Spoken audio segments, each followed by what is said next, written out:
साधारण 15 वर्षापूर्वी म्हणजे 2010 मध्ये मी आणि माझी आई माझ्या लग्नाच्या साडी खरेदीसाठी बाहेर पडलो होतो. मला आठवतंय की आम्ही असं कुठल्या प्रॉपर दुकानात गेलो नव्हतो, तर एका काकूंच्या घरी गेलो होतो, ज्या काकूंचा स्वतःचा साड्यांचा बिझनेस होता आणि त्या तो घरूनच करायच्या. मला वाटतं आईच्या एका मैत्रिणीने आम्हाला त्यांचा रेफरन्स दिला होता.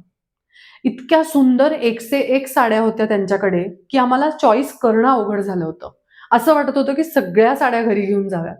पण अर्थात आम्ही असं काही करणार नव्हतो, कारण विधीप्रमाणे माझ्यासाठी 5-6 साड्या आम्हाला निवडायच्या होत्या. मग आम्ही त्यांच्याकडे जाऊन बसलो. त्यांनी आम्हाला एक-एक साडी दाखवायला सुरुवात केली.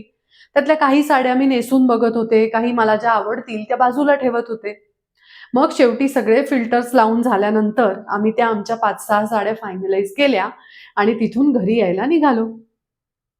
रिक्षातून घरी येताना सुद्धा मी आणि आई एकदम जाम खुश, की अरे वा, एका वेळी, एका दिवसात आणि एका ठिकाणी वधूच्या सगळ्या साड्यांची खरेदी झालेली आहे.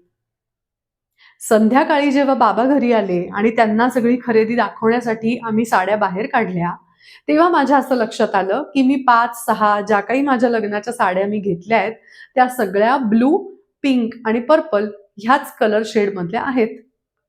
पिवळा रंग साड्यांमध्ये मला फारसा आवडत नाही.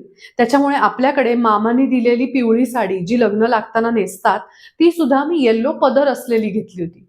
त्याच्यामुळे तिथे सुद्धा रंग बदलायला काहीच चान्स नव्हता. पण अर्थात मी त्या साड्या, त्यातली एकही साडी रादर बदलली वगैरे नाही. कारण त्या साड्या इतक्या सुंदर होत्या, त्याची कलर कॉम्बिनेशन्स इतकी छान होती, की बदलायचा काही संबंधच नव्हता. त्यातल्या अजूनही माझ्याकडे काही साड्या आहेत आणि त्या मी अतिशय रेग्युलर बेसिसवर नेसते.